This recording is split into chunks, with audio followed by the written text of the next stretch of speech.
So, hey guys, today we're going to be talking about balance. And honestly, I think the game could have been balanced if, well, the game was like Master Duel to start. So, the main issue, I think, with easily being able to balance the game, I suppose, would be the game being, kind of paper, having actual cardboard. So, disadvantages of being like, well, having physical cards instead of having like an online card game. Well, if you just wanted to change a card's effect, you just have to kind of change the code around a bit, change the card text, and you're done, right? But since you already have physical product, it's not that good to change physical product unless you have to, because, well, once you've printed the cards and someone buys the card, now they have the card and it has that text, and you can't change all of that text on all of those cards that you've already printed. So let's say there's like a million copies of Gores out there. Every single one of those copies of Gores, if you were to change the card text for Gores for some reason, well, technically, if we think about it in like a tournament kind of sense, then, well, every player playing in the tournament has to know that Gores is kind of errata, and in every future tournament as well. So let's say maybe you take a break for like 2 months, you come back, you miss the announcement, boom, all of a sudden, you don't have an illegal deck, you just have a suboptimal deck, maybe. So let's assume maybe something changed with a card that you were playing, like, let's just say Fiendsmith. What they changed with Fiendsmith is maybe they made the Fiendsmith Link 1 a legitimate Fiendsmith Link 1. So maybe they just changed this from one Light Fiend monster to one Fiendsmith monster or something, right? And you were unaware of that, so you're still playing a build with Moon and stuff, and it's a combo deck that kind of works like that. But your entire deck is worthless because, of this one change that you didn't know about. So your deck technically still legal to play, and probably no one would necessarily catch that because I'm assuming the tournament organizers are probably just checking if your deck's illegal. If you like maybe send a deck list or something, they'll just come over and be like, okay, all of those cards are legal, we're good, and no further questions, I guess. Doesn't even look that weird either, because technically maybe you're even playing Underworld Goddess. So, like, if you look at the deck list, they might even be thinking, oh, they're trying to sack their opponent by just opening Tract or, like, Engraver or something, so they can go into Fiendsmith combo before they commit to whatever the combo is, or that's like a backup plan or something. But, yeah, having physical cards, there's just a bunch of disadvantages to that versus just having an online client. So, for example, I can think of one instance where there were cards that were like pretty powerful, right? So we have Legends of Runeterra, right? So we have Deny, and Deny being 3-cost mana means if your spell mana is full, you were always able to cast Deny, and this allows you to stop any fast or slow spells. So that was extremely disgusting because the mana cost for those spells, they were really well, they were usually the really high ones that were pretty powerful. So for example, we had like Ruination, which was essentially a Raigeki. This card is a slow cost, or not slow cost, slow timing kind of 9 cost or 9 mana cost, which is not quite the mana cap. Your mana cap is technically like 10, and then if you throw in spell mana, it's like 13 cost. So yeah, for 3 mana, your opponent is trading like 10 mana for air, essentially. If it was 3 for 3 or even 3 for 4, it'd be a little bit more even. But yeah, very disgusting card when we look at it that way. And also, technically with how that region played, which you can think of it as an archetype almost. Well, all of their guys were not targetable by attacks, so yeah, or you just couldn't block them because they were all like flying or elusive units. however you want to look at that as. And yeah, I mean that was not exactly great, but a few adjustments later to like some card values and stuff, and it became a lot more fair, starting with deny just going from 3 cost to 4 cost. And of course, you know, there weren't any physical copies of deny, so smooth change that happened like really fast. If I recall correctly, deny was like that in like either the closed beta or open beta, and then you could well, you wouldn't even be that upset because deny was still good. They just gave it a quick nerf. So it was only about that strong for maybe like 30 days or a bit less. So it genuinely wasn't that oppressive. I mean, unless you include time in like maybe the closed beta, I'm not sure how long that lasted, but they were probably still working stuff out before they were working on game balance. So I can at least give a pass for that. I don't know how fast they usually hit stuff, but I do remember playing Miss Raves, and that was hit like within a week, like extremely quick. And honestly, it was kind of strong. It was, yeah, it was pretty strong. A lot of the really strong oppressive strategies, I think, were hit like within a week when I was playing around the start. I didn't play for that long though, but so I don't know how it's going anymore. But potential for like game balancing and making small changes really fast, you just have a lot more advantages in digital because you can actually change like card text, numbers like attack defense, like levels if you wanted to, stuff like that. It would be not as problematic. So that's basically point one. And point two, time. Time is actually a huge issue. So just for example, like if you think about like Drill and Lockbird losing effectiveness, there's actually uh quite a few reasons why Droll could lose some effectiveness because of time, unironically. So if we think about time rules, well, searching cards from the main deck and also searching cards, that is actually kind of time consuming a little bit. So every single time you search a card, technically you're supposed to shuffle the deck. And believe me when I say shuffling a deck in real life, like actually properly shuffling a deck takes some hot time, you know? Like, what was it? I think uh, you had to cut a deck, I think. Like you split it in half and then you kind of like riffle, and then you push them together, or whatever that's called. So you have to do that like 7 times, and then you also have to cut the deck like a few times, and then that's when it's probably kind of properly shuffled, unless the guy doing that shuffling is kind of fake shuffling, which is a thing you can do. But if you were legit shuffling, that's about how much you would have to do it. Because if you think about actually shuffling a deck randomly, then technically the top card of your deck should be able to be on the top of your deck even after shuffling, or at the bottom. It should be able to well, assuming we have 35 cards in our deck, or maybe 34, the cards should be able to be in any position through 1 to 34 if it's like properly shuffled. And that doesn't just apply to like the top card, that should apply to more or less every single card in your deck if it were like kind of randomly shuffled. Well, if you kind of care. Otherwise, I don't know. It's kind of like iffy.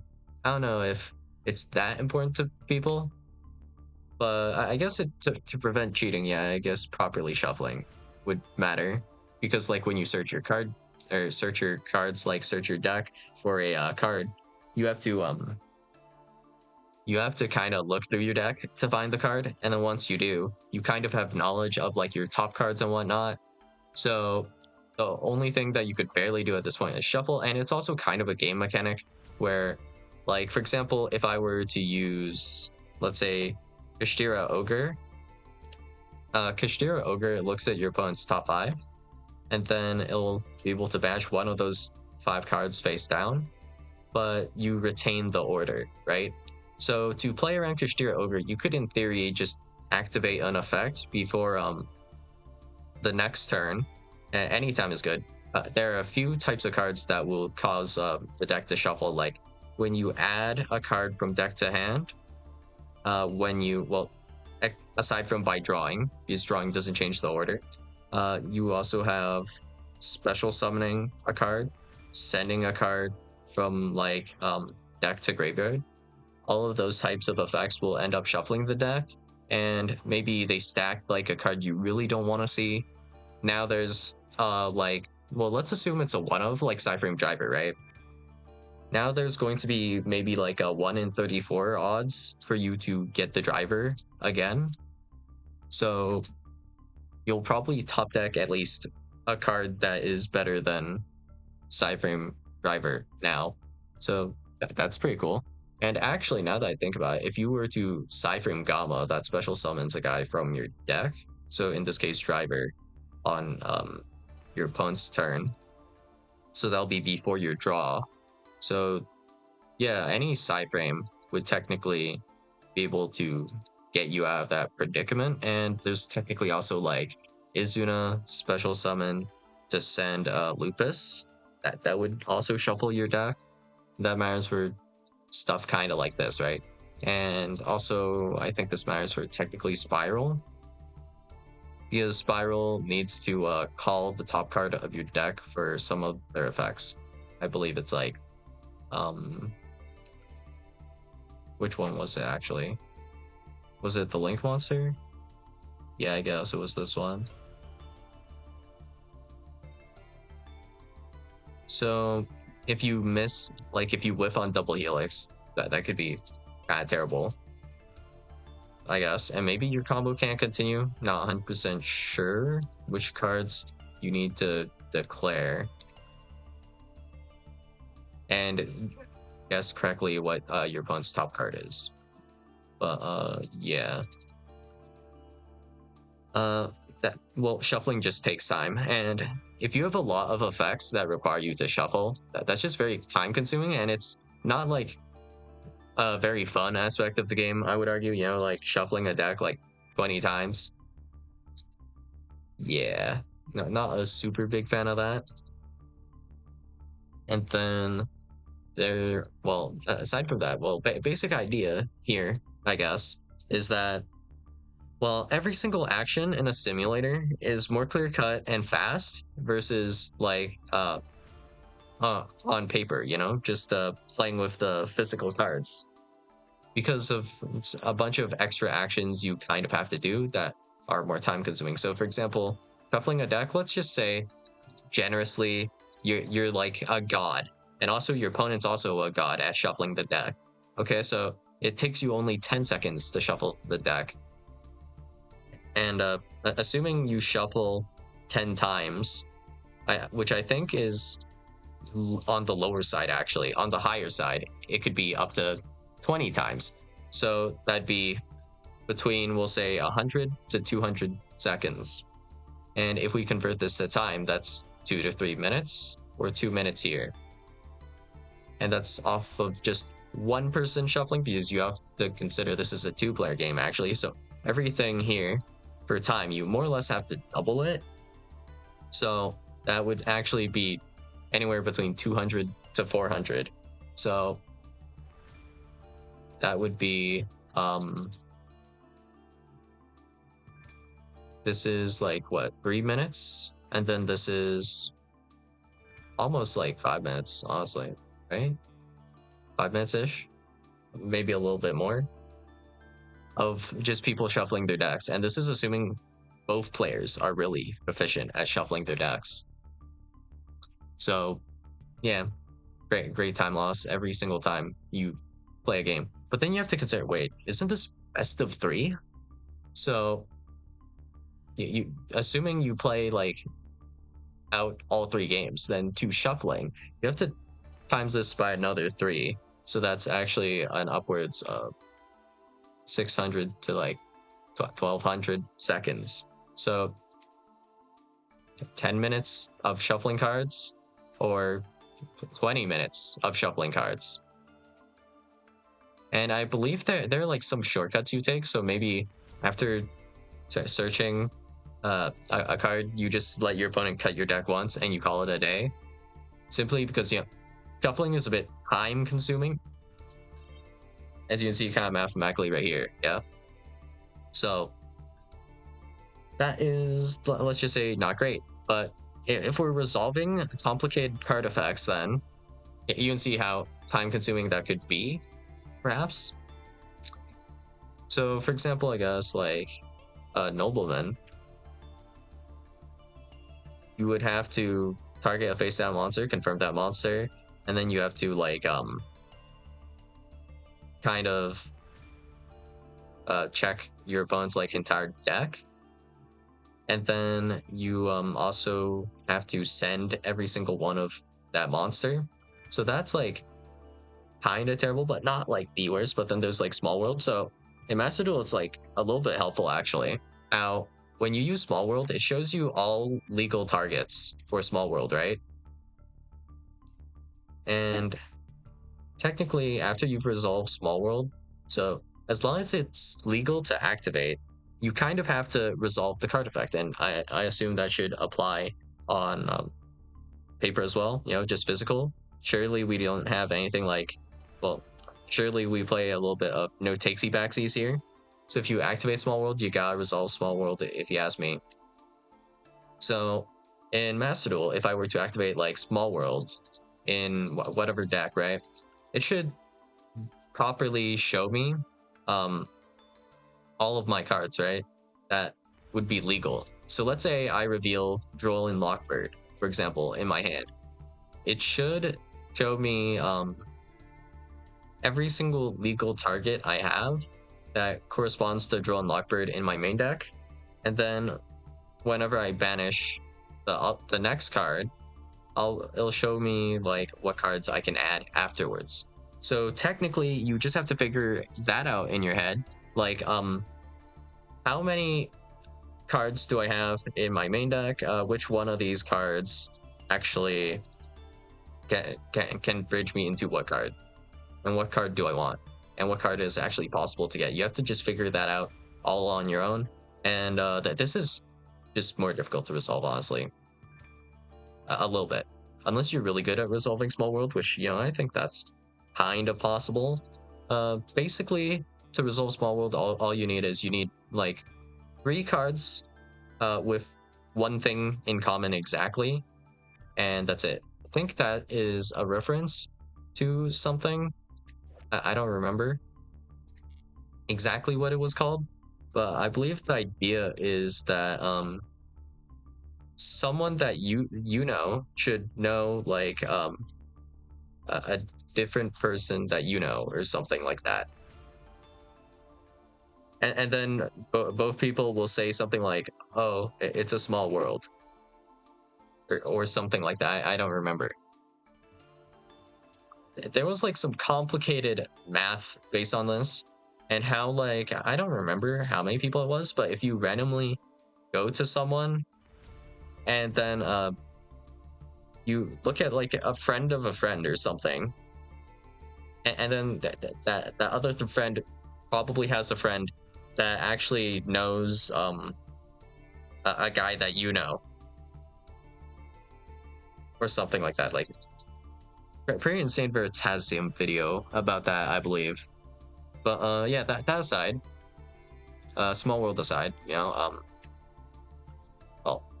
time is just a huge issue, and this also applies to, of course, like just longer duels being an issue, being like not only best of 3. So of course, that's kind of rough when you think about having to play a set instead of an individual game.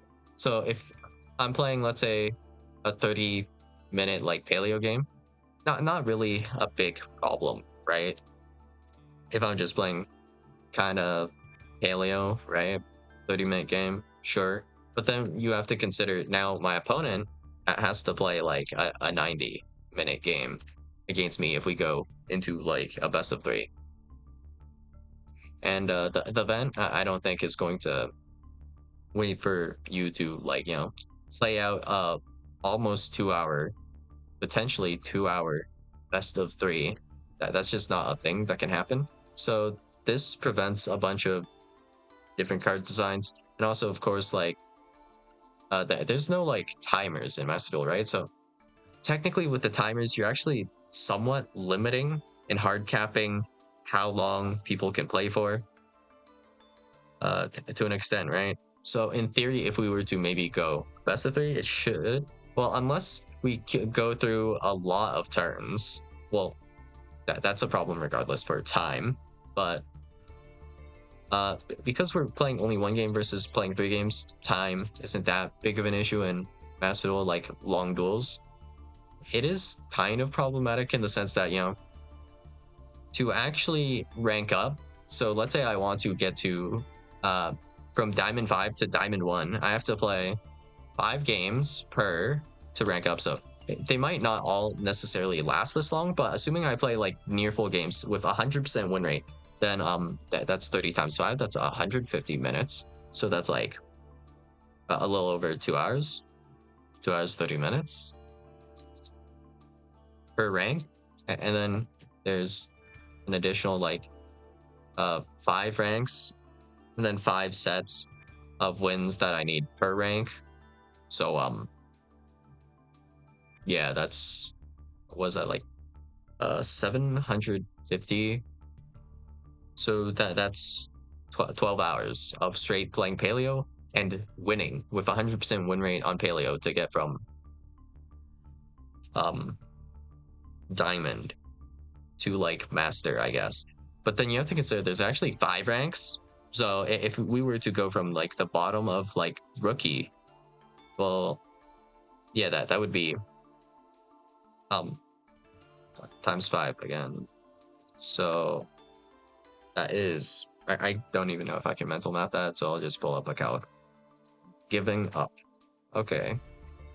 3,750. So about 4,000 hours. I'm not even going to try figuring out how many hours that's going to take you to get from like the bottom rank to the top rank playing full games of paleo with 100% win rate. But technically, if you consider being around 60% win rate, like whatever the actual time we had was, you should double that. And that's probably about how many hours it would take. Like close to, if you're playing mostly full games. I mean, your opponent can scoop, but even if half of your games are full games, you can see how like ridiculously time consuming a slow deck would take you, like a slow kind of grind, right? So this is not so much a paper problem and more so a Yu-Gi-Oh problem. Now that I think about it though, paleo takes me sometimes like 30 minutes to play, and that's actually based on like Master Duel. So if it was actually, you were playing physical with like cards, right? Then it would be higher than 30 minutes. So this math, whatever numbers we got here, they should just be higher. So yeah, that's a little bit miserable. But also because of tournaments, as you can see, well, card design is actually restricted low-key by time. So there are a lot of maybe interesting effects that they might not be able to do, or technically, who knows how many, well, I guess Konami knows. Who knows how many scrap archetype or just like cards we have that would have been really cool, except, they would cause time issues. And we're not talking just about burn stuff, because those time rules were just like, bruh. Vanquish Soul, let's be real, pretty mediocre deck, pretty support. And if you're just winning because you used up Ogre to burn, or like the trap to burn your opponent, just because of the time rules at the time, like still arguably not a good deck, I think, because those time rules are dumb. But because there are those time rules, I guess the deck was okay. Yeah. So let's see. What's a really good example of something that would cause like insane amounts of issues? Well, I guess there's players making mistakes and then catching it later and then having to revert game state. So let's say they realize, oh, wait, I activated this card earlier in the turn. I couldn't have activated this. So I did activate it though, but I shouldn't have been able to for like XYZ reason. So let's say I think a decent example would be this maybe. So maybe let's say you special summon Scareclaw Lightheart with its graveyard effect, maybe. But this effect is actually once per duel, and maybe you use this to go into, I don't know, let's say Fiendsmith on like a future turn. So you technically couldn't have made that play this way, and that changes the entire like game state. And then you have to technically call over a judge, wait for a judge, like all that stuff would be time consuming as well, actually. I haven't really played Paper, so I don't know like 100% where all the time loss is, but you know, because cards are not just being designed for like just purely Master Duel, it has to be designed for like Paper as well. Then you know, there are not only kind of restrictions on cards, manufacturing issues technically are now a thing. So whenever you let's assume we want to simultaneously release a card on like or for like Master Duel, OCG, and TCG, so it'd be easiest to implement in Master Duel. You know, if you need to change something, that's fine. But for manufacturing, you would need like a place. You would need to set up the cards, and then you would already have the cards ready when you're essentially shipping them out at this point, right? So, yeah, I mean, there's additional difficulty in all of that. And then you technically can't change Master Duel because of the physical cards already being printed to an extent, unless it's probably like an egregious mistake, right? But whatever that physical cardboard says, that'll probably be what that card does now. And you can't really change this. There are only like certain cases where you change cards. Well, I mean, this card I don't think has come up like at all. But let's see. A Grion, I think, was the name of this card. Something like that. Or was it like Argion or something? No. What's the name of this card again? What? Aegeon the Sea Castrum. During either player's turn. So this should technically, like both of these effects should technically be errata to say just quick effect. And then there are a bunch of cards with old ass crappy text that isn't like fully PSCT. So yeah, those could be updated. And honestly, I think these could be updated in Master Duel. I don't think that affects the game like at all because they still function exactly the same. And in fact, they've done it already for this card. So if I could ever figure out how to spell this, save read. This used to say during either player's turn. Now it says quick effect. Pretty simple, yeah. But there are a bunch of cards that still say like during either player's turn. So those should just say quick effect. That's about all I have to say about all of those effects. Yeah, just make it a little bit less confusing. Well, I mean, I don't think there's any meta relevant cards at the moment. I haven't seen any cards that say during either player's turn in a while, but it should still get kind of like fixed. But if you do fix it, then you know the physical cards kind of wrong because they'll still say like during either player's turn. But yeah, having a paper or physical game here is kind of restricting the card design, and well, it's restricting in just a lot of ways, honestly. So I don't remember exactly when this was, but if you think about like Cyberse, right, and how that deck kind of plays, you're kind of just extra deck linking and kind of climbing. If you think about that, like just playing in person, this deck might be potentially faster to just play against in some cases. Well, it's not like necessarily ever or every Cyberse deck, but let's say we do a Dotscaper combo. How many times do I actually have to shuffle my deck with this combo, right? So normal summon Dotscaper, link off Dotscaper. Splash Mage, summon back the Dotscaper. We go Transcode. Transcode special summon, like Splash Mage or something. We might even also make the new guy, the link 1, to get an additional body when we make the Transcode. And then we go into Terahertz. And then we can send either a card from our main deck, so then we'll have to shuffle one time, or we send a guy from the extra deck, which of course we don't need to shuffle our extra deck. And off of this entire combo, this might actually be a faster combo simply because, well, we don't have to keep going into our deck and then shuffling our deck like every single time. In theory, but there's some shortcutting for deck shuffling, I believe. So I think it might be something like after you would resolve this like long combo that searches a lot, you'd shuffle because well, your deck being shuffled only really matters when you're kind of drawing cards. So you should probably just shuffle before like you draw a card if you do some sort of action that shuffles your deck. I think. I don't 100% remember because, you know, but once again, I don't play TCG, but yeah.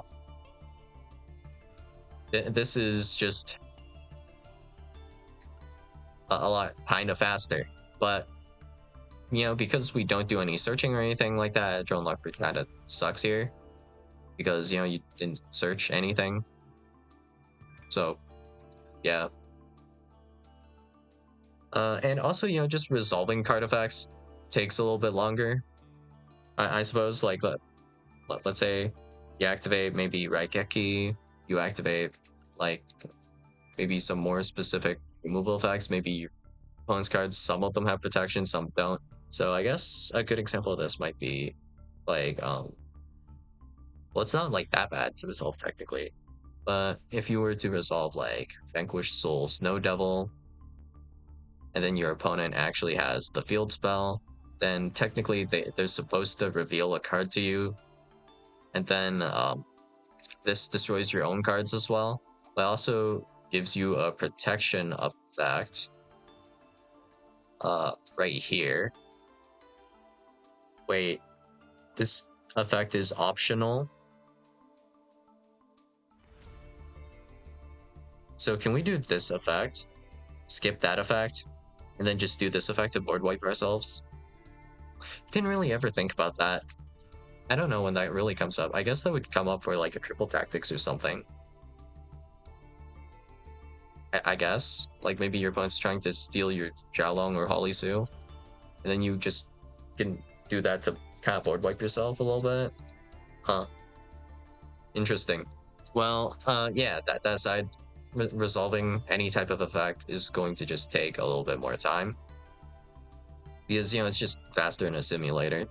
So, yeah, that's all I got for you guys today. And I'll see you guys in the next video. Bye.